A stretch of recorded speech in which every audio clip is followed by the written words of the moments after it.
It's not pants yet. Boy, do I have a feeling we're getting close. It's gonna be Pee-Pee Pants City here real soon. Which one of you pricks is the leader? Hi. You know her, right? I'm Alex. And I do not appreciate you insulting my boy, Kevin J. Anderson. Also, when I sent my people to defend Kevin from your people insulting him for defending my people, you insulted more of my people. Not cool. Not cool. You have no idea how not cool that crap is. But I think you're going to be up to speed shortly. You are so going to regret crossing me in a few minutes. Yes, you are. You see, Noah, whatever you do, no matter what, you don't mess with the New World Order. And the New World Order is this, and it's very simple. So even if you're stupid, which you very may well be, you can understand it. You ready? Here goes. Pay attention. Admit you're wrong about Kevin J. Anderson, or I will kill you. Today is career day. I've invested a lot of times that you know who I am and what I can do. You work for me now. You have complaints, you give them to me. That's your job. Now I know that is a mighty big nasty pill to swallow, but swallow it you most certainly will. You ruled the roost. You built something on Discord. You thought you were safe. I get it. But the word is out. You are not safe. Not even close. In fact, you are pegged. More pegged if you don't do what I want. And what I want is for you to admit you're wrong about Kevin J. Anderson. If that's too much, you can cry about it in your room. It'll even out sooner or later. This is your way of life now. The more you fight back, the harder it'll be. So someone compliments Anderson, you let him. We own any opinion on the Jedi Academy trilogy. You try to stop us, and we will knock it down. You understand? What? No answer? You don't really think you're gonna get through this without being punished now, did you? I want you to work for me. You can't do that if you're dead, now can you? I'm not growing a garden. But you insulted my people, a whole damn lot of them. More than I'm comfortable with. And for that you're gonna pay. So now, I'm gonna review the holy hell out of the Jedi Academy trilogy. And I'm gonna defend the ever-living crap out of it. You see here, this is Kevin J. Anderson's Holy Trinity. And she is awesome.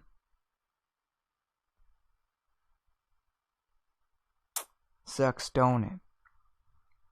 Moment you realize you don't know crap.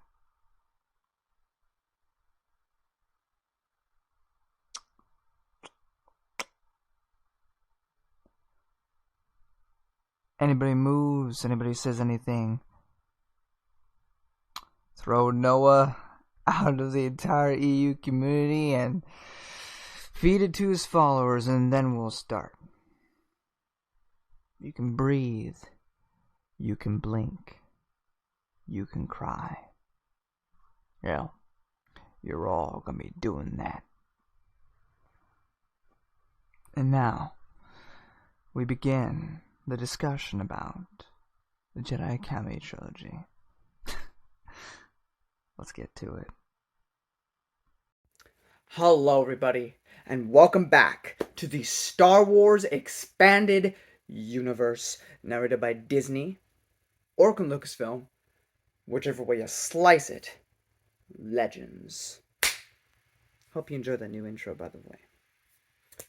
That is a meme between me and Quality Autism, because Quality Autism does not like this trilogy. Or if he does, he says, it's objectively bad. I am so fancy, I know right from wrong. This is poor art, and this is good art. Anyway, it's all a meme. It's all fun and games between me and him. But yeah, I thought it was really funny, so I decided to do that. It's gonna be my thing, because now they have rued the roost. And I am Negan for these reviews. At least whenever I go to defend my boy, Kevin J. Anderson. Today, before we even get in to the story, I want to mention 3 little things. So, from the Jedi Academy Sourcebook, there's a couple shorts that you could read before reading the first novel, which is a paradigm shift, a change of command, which seems to be a slight contradiction. A slight contradiction. Now, the reason I don't care about it is because it's in a source book, which in my mind is less important than an actual novel. So, like, for instance, in the Dune franchise, Frank Herbert implies certain things. Unlike this, which is like a direct contradiction, Frank Herbert implies things in the source book, which, later books by Kevin J. Anderson would slightly, not be the same. But since it wasn't in a novel, or at least from memory, it's not an issue. Anyway, but in A Change of Command, it is basically Akbar talking to Wedge Antilles about him becoming a general and how he needs to become a general because everything that's been going on recently. Now, that is a blatant contradiction, because we know now, thanks to Aaron Olston, that back during Wraith Squadron is when or was it Wraith Squadron? Or was it? No, sorry, it was not Wraith Squadron. Wraith Squadron, he was asking him to be a general, but he did not, so it's not a contradiction. But, in Michael Stackpole's, I think, most recent book, Izard's Revenge, he finally did accept that role of general. But it says here, no, he didn't do it back then. He waited till after the Thrawn crisis. He waited till after the Dark Empire crisis to accept that role, which is not true. But that's what it says here. So, sort of a contradiction. But overall, the story's fine. Kind of contradictory, but not like hugely. Just, But yeah. And Cutting Ties, which has a Nogri in it. It actually the Nogri are Leia's bodyguards, and some dude gets a bit hostile, confrontational, doesn't like physically assault Leia or anything, but is a bit rude to her and getting in her face, so the Nogri attacks him.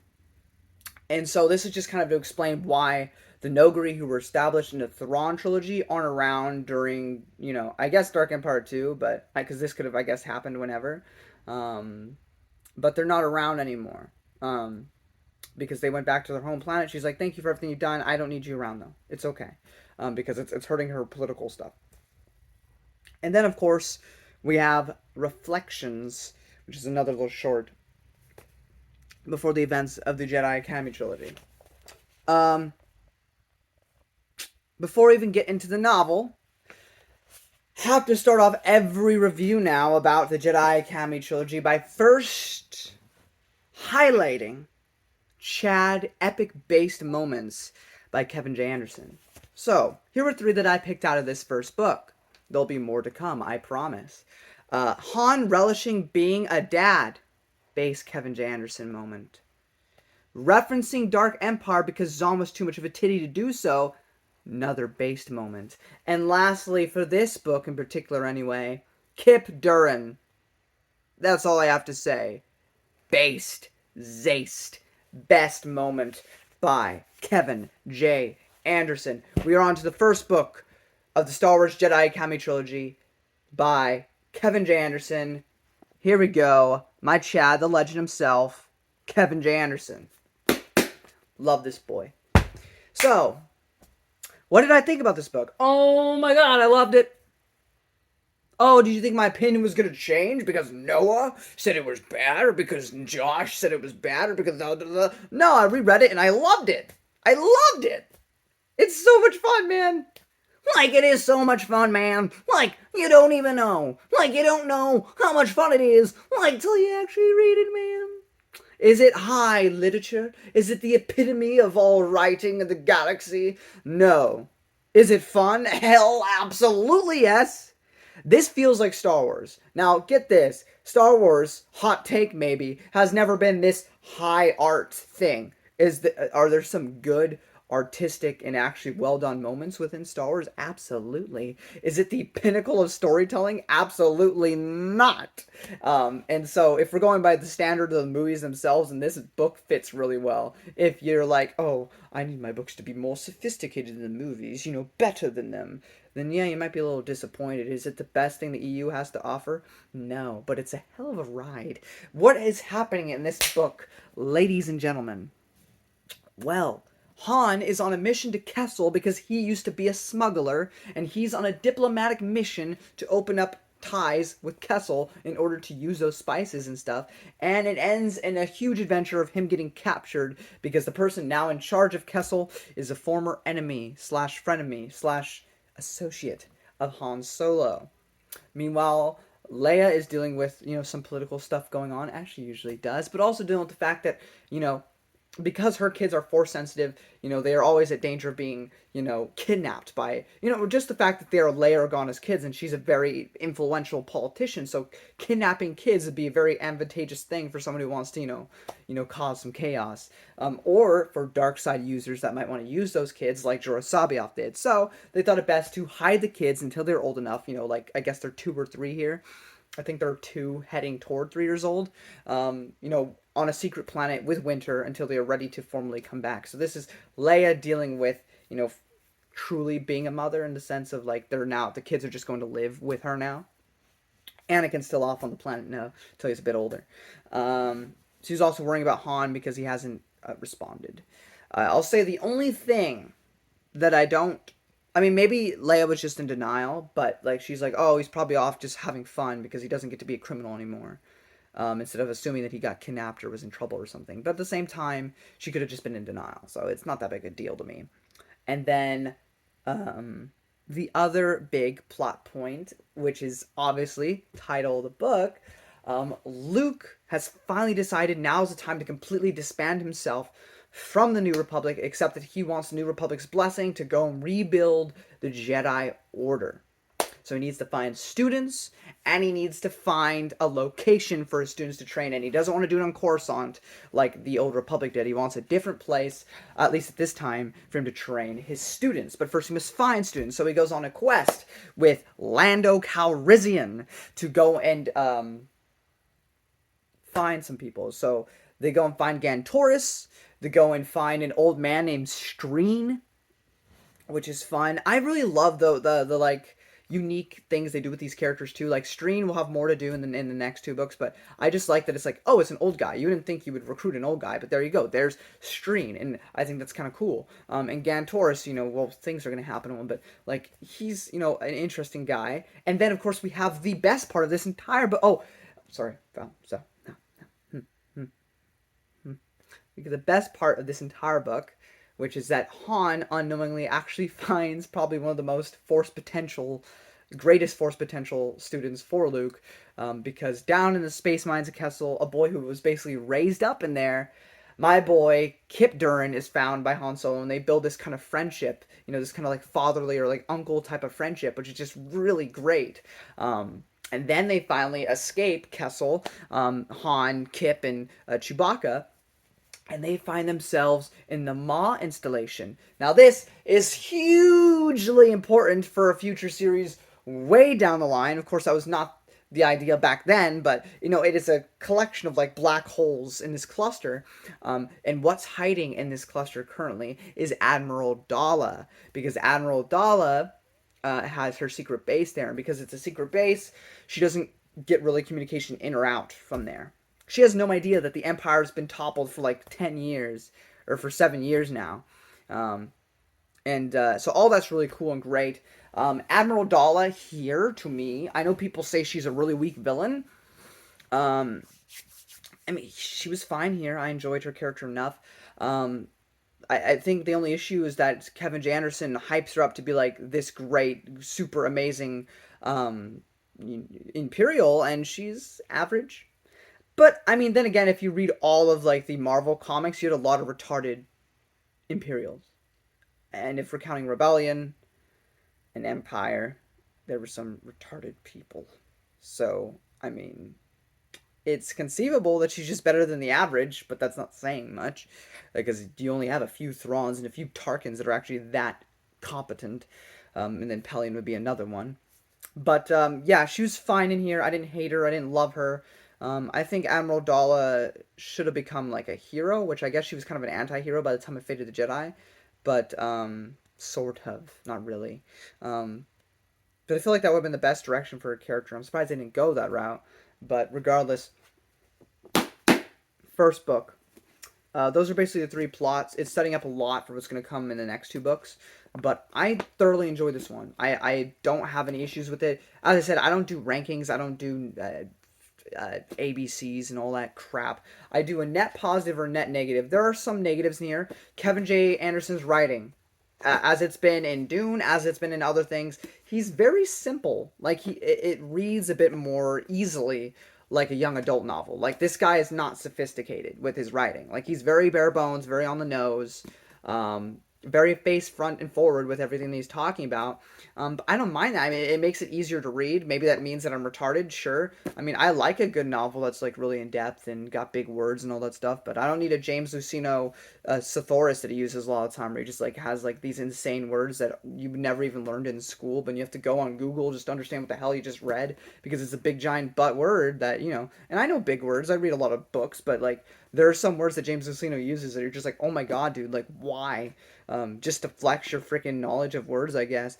But, you know, Kevin J. Anderson is very simple. So if you want to consider that a diss, then that's a diss. Sure, go ahead. Whatever. I will still knock it down, as Negan would. And this is Lucille, Kevin J. Anderson's based Jedi Academy book. And she is awesome. But, yeah, I mean, there are some... I do a net positive, net negative, and I think overall it is a net positive novel. There's negatives for sure, but the positives, I think, far outweigh the negatives, and I had a hell of a time with it. If you just want to have fun, then I think this trilogy is for you. I mean, Luke is as based as ever.